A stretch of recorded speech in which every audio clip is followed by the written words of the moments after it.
Dagon, Howard Phillips Lovecraft. I am writing this under an appreciable mental strain, since by tonight I shall be no more penniless, and at the end of my supply of the drug which alone makes life endurable.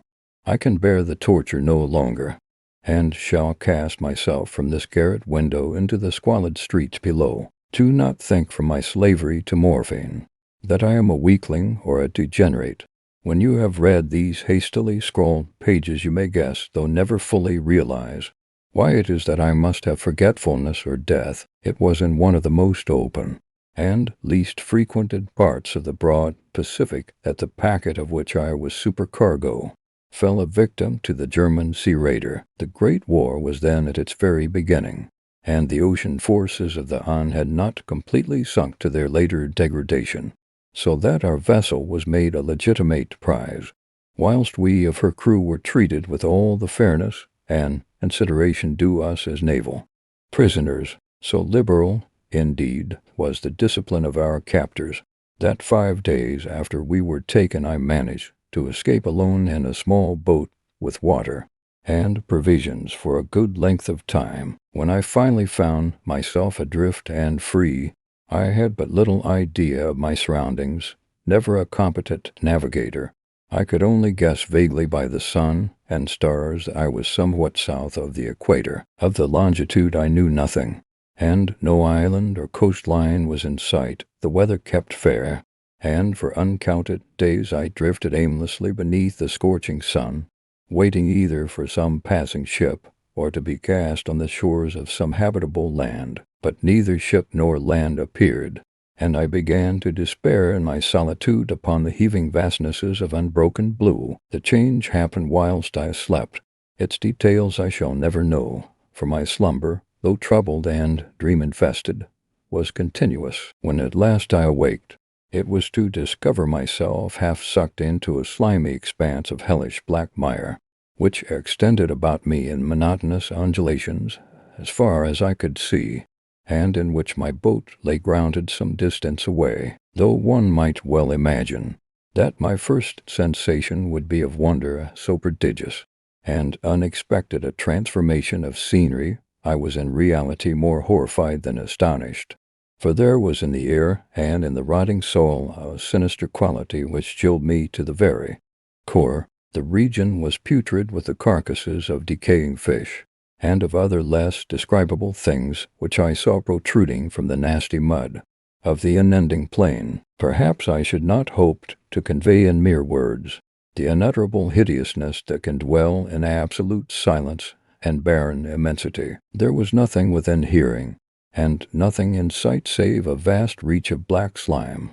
Yet the very completeness of the stillness and the homogeneity of the landscape oppressed me with a nauseating fear. The sun was blazing down from a sky which seemed to me almost black in its cloudless cruelty, as though reflecting the inky marsh beneath my feet. As I crawled into the stranded boat, I realized that only one theory could explain my position. Through some unprecedented volcanic upheaval, a portion of the ocean floor must have been thrown to the surface, exposing regions which for innumerable millions of years, so great was the extent of the new land which had risen beneath me, that I could not detect the faintest noise of the surging ocean, strain my ears as I might.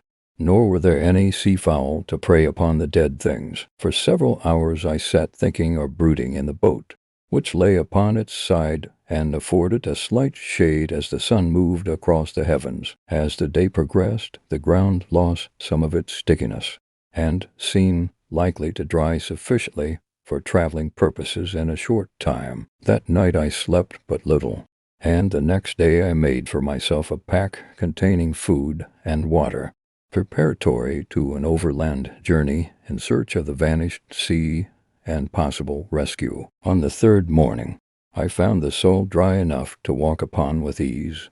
The odor of the fish was maddening, but I was too much concerned with graver things to mind so slight an evil, and set out boldly for an unknown goal. All day I forged steadily westward, guided by a faraway hummock which rose higher than any other elevation on the rolling desert. That night I encamped, and on the following day still traveled toward the hummock. though that object seemed scarcely nearer than when I had first espied it. By the fourth evening I attained the base of the mound, which turned out to be much higher than it had appeared from a distance, an intervening valley setting it out in sharper relief.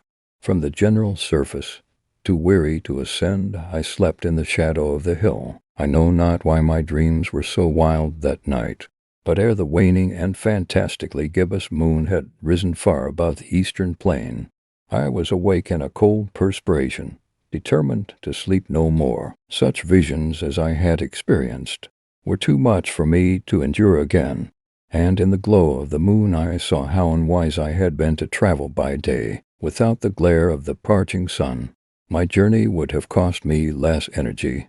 Indeed, I now felt quite able to perform the ascent which had deterred me at sunset. Picking up my pack, I started for the crest of the eminence. I have said that the unbroken monotony of the rolling plain was a source of vague horror to me, but I think my horror was greater when I gained the summit of the mound and looked down the other side, into an immeasurable pit or canyon, whose black recesses the moon had not yet soared high enough to illumine. I felt myself on the edge of the world, tearing over the rim into a fathomless chaos of eternal night. Through my terror ran curious reminiscences of paradise lost, and of Satan's hideous climb through the unfashioned realms of darkness. As the moon climbed higher in the sky, I began to see that the slopes of the valley were not quite so perpendicular as I had imagined. Ledges and outcroppings of rock afforded fairly easy footholds for a descent, whilst after a drop of a few hundred feet, the declivity became very gradual. Urged on by an impulse which I cannot definitely announce, I scrambled with difficulty down the rocks and stood on the gentler slope beneath, gazing into the Stygian deeps where no light had yet penetrated. All at once my attention was captured by a vast and singular object on the opposite slope, which rose steeply about 100 yards ahead of me, an object that gleamed whitely in the newly bestowed rays of the ascending moon. That it was merely a gigantic piece of stone,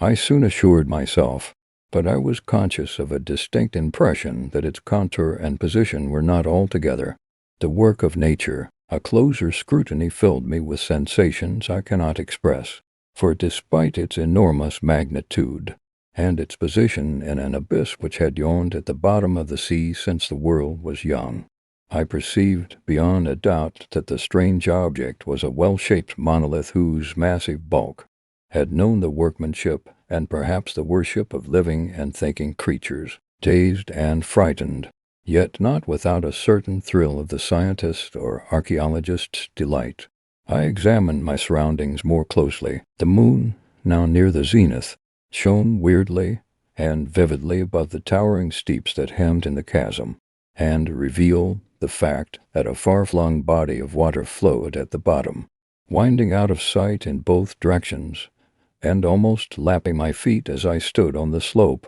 Across the chasm, the wavelets washed the base of the cyclopean monolith, on whose surface I could now trace both inscriptions and crude sculptures. The writing was in a system of hieroglyphics unknown to me, and unlike anything I had ever seen in books, consisting for the most part of conventionalist aquatic symbols such as fishes, eels, octopi, crustaceans, mollusks, whales, and the like. Several characters obviously represented marine things, which are unknown to the modern world, but whose decomposing forms I had observed on the ocean-risen plain. It was the pictorial carving, however, that did most to hold me spellbound.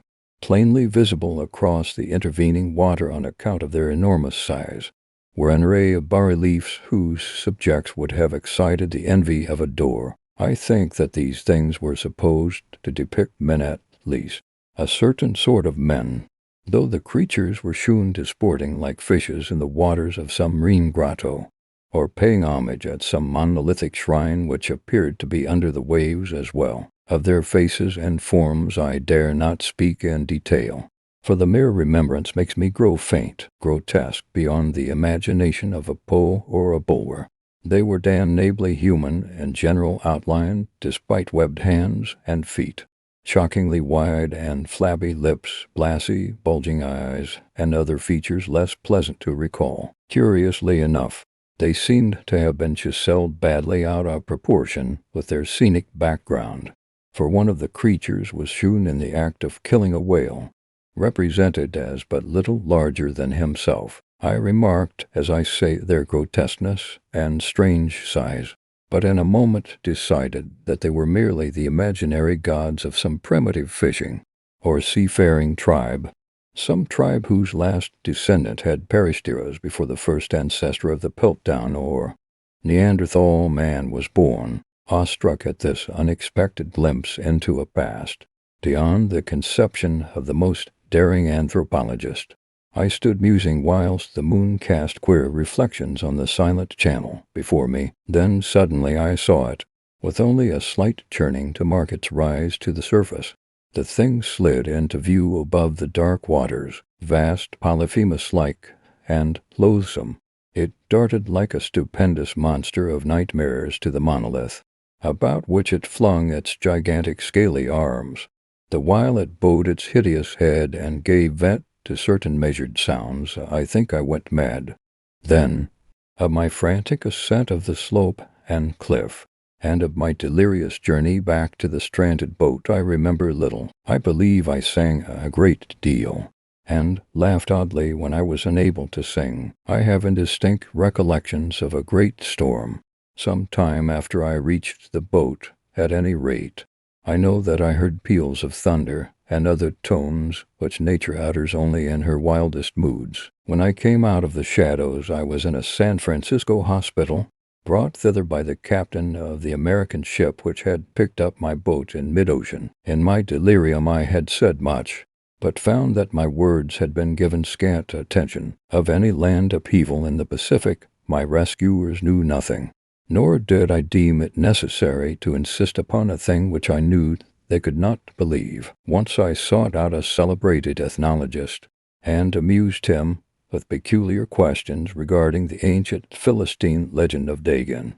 the fish god, but soon perceiving that he was hopelessly conventional, I did not press my inquiries. It is at night, especially when the moon is gibbous and waning, that I see the thing. I tried morphine, but the drug has given only transient surcease, and has drawn me into its clutches as a hopeless slave. So now I am to end it all, having written a full account for the information or the contemptuous amusement of my fellow men. Often I ask myself if it could not all have been a pure phantasm, a mere freak of fever, as I lay sun-stricken and raving in the open boat, after my escape from the German man-of-war. This I ask myself, but ever does there come before me a hideously vivid vision in reply. I cannot think of the deep sea without shuddering at the nameless things that may at this very moment be crawling and floundering on its slimy bed, worshipping their ancient stone idols